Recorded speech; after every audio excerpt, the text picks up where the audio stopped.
In Star Wars, Imperial walkers are always the most prominent of army vehicles as part of the Galactic Empire. But what were all the other Imperial ground vehicles such as tanks and artillery used by the Imperial Army? This is every Imperial armoured tank or artillery vehicle serving the Galactic Empire. First up is the A9 turbo tank Juggernaut. This armoured fighting vehicle was deployed by both the Grand Army of the Republic and the Empire to combat enemy infantry units and transport troopers into battle. It could also be used to smash its way through tough fortifications using its high-speed capability. Another use was to transport high-security prisoners between locations and house 2 compartments for its crew of 12 in the front, plus the cargo and containment area in the rear. To protect from attack, the A9 Juggernaut consisted of forward turret-mounted twin heavy repeating blasters, plus a dorsal turret-mounted rapid-fire rotary laser cannon, and included retractable missile launchers on each side. The A9.2 Juggernaut transport was very similar in appearance to the standard A9. However, this transport was longer in length with 5 separate compartments for carrying cargo and shared some of the tough armour of its sister vehicle. However, it was not equipped with any armaments and relied upon trooper support to repel attackers. The A6 Juggernaut transport was an adopted vehicle design from the Grand Army of the Republic. Its main role was transporting troopers into battle and also used as a tank with powerful armaments. At nearly 50 metres in length, the A6 was a formidable armoured vehicle consisting of laser cannons and mounted launchers, and also supported by a crew of 12, and had the transportation capacity of up to 300 troopers.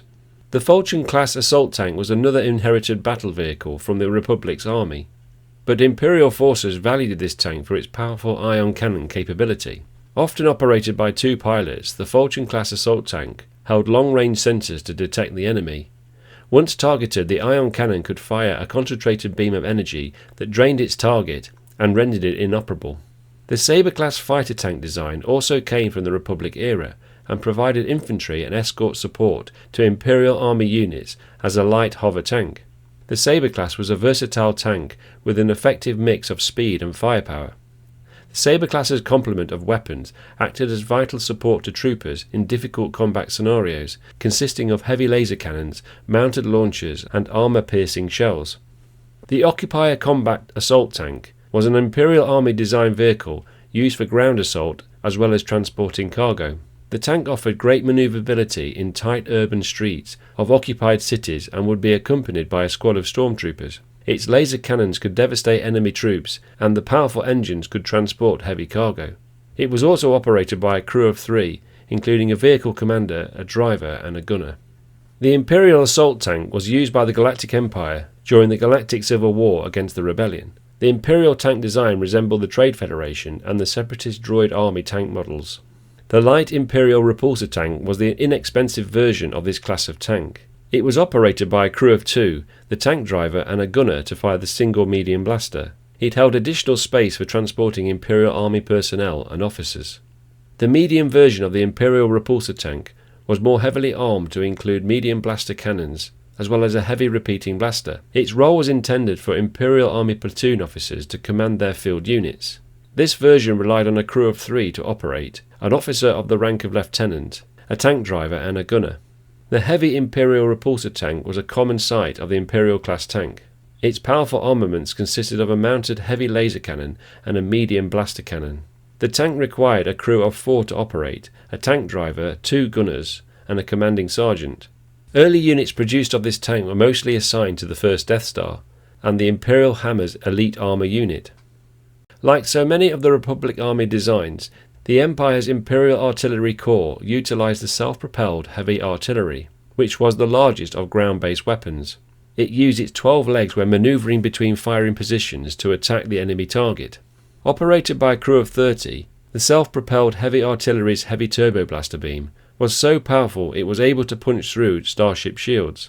The self-propelled artillery Walker was used as the successor to the self-propelled heavy artillery line used during the Clone Wars.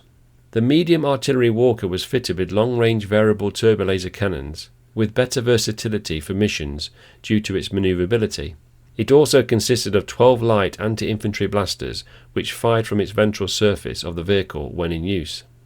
The Imperial Mobile Artillery Cannon was a small projectile cannon vehicle used by the Imperial Army against infantry rather than battling against armoured vehicles. The Mobile Artillery Cannon would support larger artillery units, such as the heavy artillery repulsor craft. The mobile artillery was fast and could quickly deploy its main gun. The infantry support platform was originally a clone military speeder and was used by the Galactic Republic during the Clone Wars.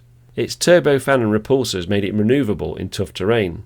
Its weaponry consisted of 2 frontal laser scanners and 2 twin swiveling blaster cannons, but could be modified to carry twin beam cannons or multi-missile pods.